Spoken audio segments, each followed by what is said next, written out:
We're in today with the GT430. This is a 2010 video card from Gigabyte. It's got 96 shaders with 1 gig of VRAM DDR3 running at 730 MHz on the core clock, 900 MHz on the memory clock, 128 bits bus width, and today we're gonna pair it up with this i7-6950X with 10 cores and 20 threads. Very interesting video card, but you know, 2010 video card, and I think the best thing we can do is just jump in a couple of games and see if it still holds, because you know it's got 96 shaders, it's got a higher clock speed than the previous video card that we tested, and 900 MHz on the memory clock. It's a little faster than the previous one. Maybe it's overclocked. Let's go. I'm going to start with Fortnite and see how it's performing with 720p and 50% render scale. This is my generic test to do for the video card to see how it's holding on this occasion. Based on the previous video card that I've tested, it's doing fantastic. Seriously, I know that this video card is not powerful compared to that GTS 450, but GT 430 shouldn't be that far behind, you know. But based on the frequency the core is got, I think it's almost catching up. Seriously, it's almost there with this performance, and I like it. I think the only thing that I have to do in this situation is just play the game and see how much is dropping on minimal, because it's got all the same memory, you know, it's got 1 gig of VRAM, and it's the same. Seriously, I want to see the temperature, I want to see how it's holding per general, the video card, and how is the system utilizing the resource in order to help the video card. But the wattage doesn't consume any external power supply, so it needs to be almost similar like that GTS 450 on the wattage side. So if I want to play a game like Fortnite with this, it needs to be everything under 200 watts or less, because this is not an how should I say, expensive or powerful video card. 50 FPS here on this occasion is not okay, but it does allow me to actually play the game in such a way that I can adjust it. I got 720p with 50% render scale, and it's holding theoretically okay the performance. It's not that bad in some cases. You can see that is very adjustable. Do I want to play the game like this non-stop? Of course not. I want more performance, but if this is the only thing I got, I will take it, because 50% is not that bad. Maybe I can go even lower on the render scale on 1080p or 900p. But based on the VRAM that I'm utilizing, nearly 900 megabytes of VRAM allocated and 600 process, do a reset because I keep looking at the map and for some reason it's dropping the FPS. So 70 FPS on average is not bad. If we're jumping in Battlefield with 720p with, I think it's low details, yeah, 720p with low details, I got a standing chance. Actually, I think I have to go on a lower resolution than this. I think 1280. 1024, I think it's gonna be ideal. I tried it with 720p and it's barely holding 60 FPS. I think 1024 is gonna be much better. Let's see. I'm gonna get 50 FPS on average, but it needs to be constant. Very interesting performance from this video card. I got max. Oh no. Playing Battlefield 3 with the GT430, it's amazing by itself, you know, because it managed to start the game. I got only 1 gig of VRAM with this, so it's a testimony that the video card can still play a couple of games.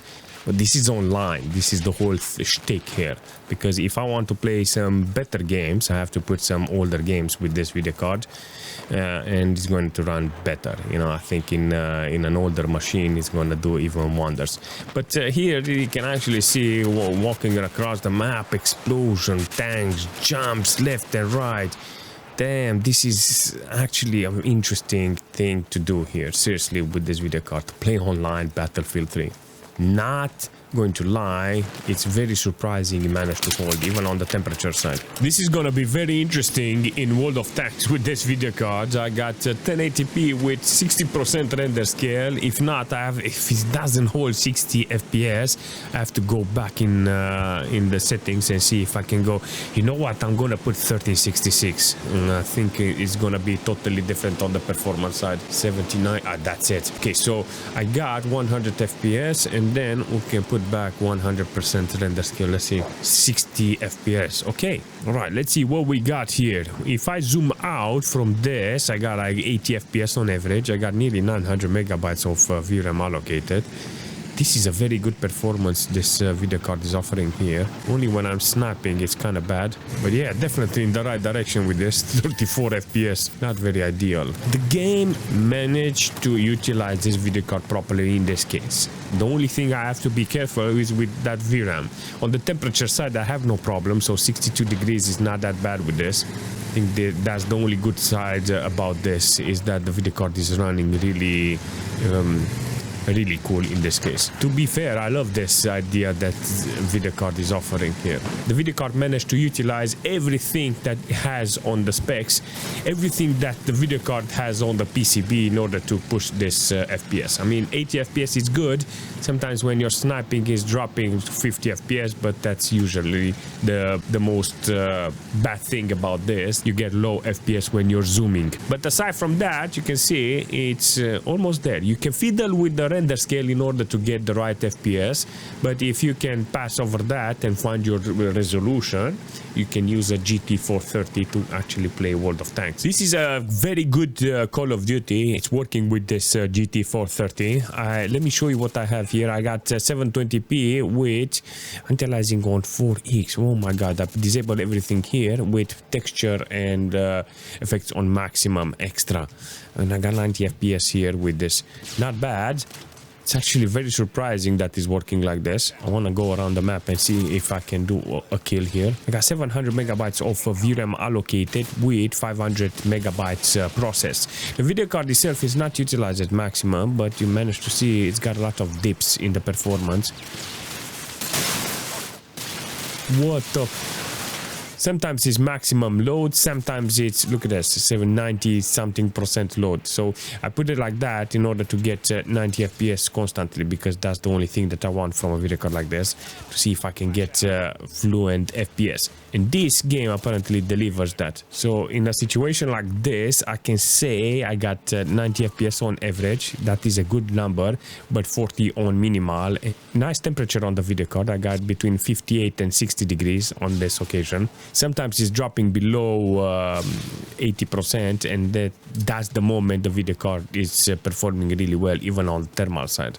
I mean, let's face it, this is not a very high-end video card. Definitely we need to jump in Team Fortress in order to see how it's performing with this video card. I put everything on 1080p with low quality, and it does the job kind of good with nice FPS on average. This resolution, it's kind of good. It looks fantastic, and I think this is the only way you need to play the game with 1080p.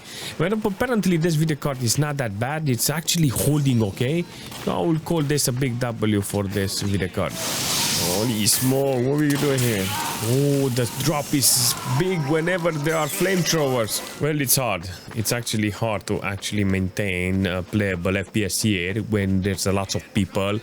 Even though the VRAM is not fully utilized at maximum, you can actually see like 600 megabytes of VRAM utilized and 100 process. It's okay theoretically with this computer, but idea will be to have more power on the core, because apparently it's not enough. But for some reason, sometimes it's 99% load on the video card's core with 60-70 FPS. Sometimes it's reaching 100 FPS. It's actually very fascinating to see those numbers. But when there's a lot of people, I don't know what happens, but it drops way too below playable FPS. I will be surprised that this game is running with this video card, but I got 40-50 FPS here.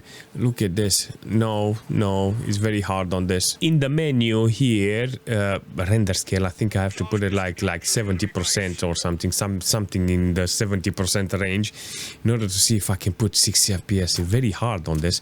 Look at that. Now I got 60 FPS. I think in a fight is going to be totally different with this. 40 FPS. Oh my god, it's very demanding. So this GT430 apparently it's kind of struggling with this. Seriously, the load that is receiving from the game is too much apparently. I got 955 megabytes of VRAM allocated with 600 process. Very interesting performance from this. Let's see if we can actually do this. I can barely hold. This is 40-50 FPS. The system doesn't have any problem, you know, with 7.9 gig of system RAM and 10.8 gig of system RAM. Way too much for this video card, seriously. If it's got too much load on the video card and you cannot hold 60 FPS, well, it's not worth it. You can maybe lower the render scale in order to get playable FPS, but then it's gonna look very potato. I think it needs to be very low on the resolution. It's way too hard on this video card with Warframe on 720p. I think I have to put 1024. Let me try this. I got 720p here, but I don't think I can do that. I think I need to be on a lower resolution. 1176. Let's try. Can you do that? Oh no, look at the resolution that I have here. Holy smoke. I'm going to struggle with this game in this situation with this video card. I think this is too much for the video card. I keep saying that every single time I put an old video card, this game can actually do the job. But in this case, you can see that it's way too much for this. Oh, he's very 25 FPS. The moment I do some spares with a lot of NPC there, you manage to see like 22 FPS on minimal. All right, yeah, I'm going back to the new ship so I can get away from this. This game apparently with this video card is way too low. I think I have to change the desktop resolution in order to get the right performance here. Whenever you want to play a game like this, you have to have like hundreds of FPS. On the system side, you can see that it's doing okay theoretically, but yeah, 8.8 gig of system RAM, it's not a lot. 11 gig of virtual memory, it's okay-ish. Temperature on the video card is getting higher, 66 degrees, and you can actually see it's struggling to get the right performance. But it's got 800 megabytes of VRAM allocated and 500 processed. There is a chance you can play the game, but you have to modify the resolution in desktop in order to get 1024 or 800 by 600, and then you can get nice FPS maybe. This is the only thing that matters, Dota 2. If it's working with this video card, you know what, I can actually say you can actually do a fantastic job. Seriously here, like this banana, look at that. 100 FPS, I got 1080p with the lowest quality, and it's working really nice in this situation. Not a single problem in this case. I got 800 megabytes of VRAM allocated and 650 megabytes processed. It's not bad from this video card and how it's performing here with the lowest quality, but it's 1080p window mode, and that is the only thing that matters. Because if I'm interested on playing the game with a video card like this, I need to know that I can get 60 FPS. So the VRAM, it's allocated properly, and in this situation, I get most of the time some very interesting glows whenever I'm fighting. So for instance, like now you managed to see 50 FPS on minimal. And do I have to lower the resolution? Because if I have to lower the resolution, then it's not very ideal, seriously. On the system side, I got 10-15% load on the CPU side with 13.4 gig of system RAM. So it's utilizing the computer and 14 gig of virtual memory. It's okay with the computer, I'm not saying no. I think that if I want to build a computer like this, I can utilize this video card just temporarily so I can get updates, play some light games, and do it in such a way that I don't have to invest a lot of money in order to get something from this computer. Definitely an interesting temporary solution for this. There's not a lot of things I can say about a video card like this. It's just that it's cheap. You know, you can use it as a media center. You can use it for an old machine because you can play some older titles. This is a very cheap alternative if you want to build something really cheap and it doesn't consume a lot of money from your finance side. You know, it can be achieved really easy because it's everywhere, and there are other type of models, not the one from this brand, you know, from this subventor. But if you're interested on getting a cheap one, there is always always a couple of them on the market to super cheap. I like this idea. I like this idea of low profile video cards because you can fit them in all kinds of computers that don't have support for big brackets and full size video card. A video card like this can actually do wonders with an old machine. I recommend a video card like this. I recommend the low profile video card because it allows you to restore some machine and have some fun with them. In a situation like this, I will say even though the performance was bad, it's still worth having one for spares. That's it. There is no discussion. So if you're interested on playing some older titles, it's okay. If you're interested on converting an old machine for a media machine and stuff like that, it's good. If you want to use it for office, you can actually see it's quite capable. It's got DVI, HDMI, some of them they got VGA connector. My one is missing the cable, so yeah, you understand where I'm going with this. It's a very cheap alternative if you're interested on restoring a machine. If you have any suggestion in the future, because I want to put this video card in my Windows XP machine to play some older titles, today the focus was for online. You managed to see that if I want to play with other versus people, it's almost possible. But in the future, like I said, I want to put it with the old games. If you have any suggestion, leave a comment with what you want to see. And if you managed to reach until now in this part of the video, don't forget to smash that like button. And as usual, I will see you very soon.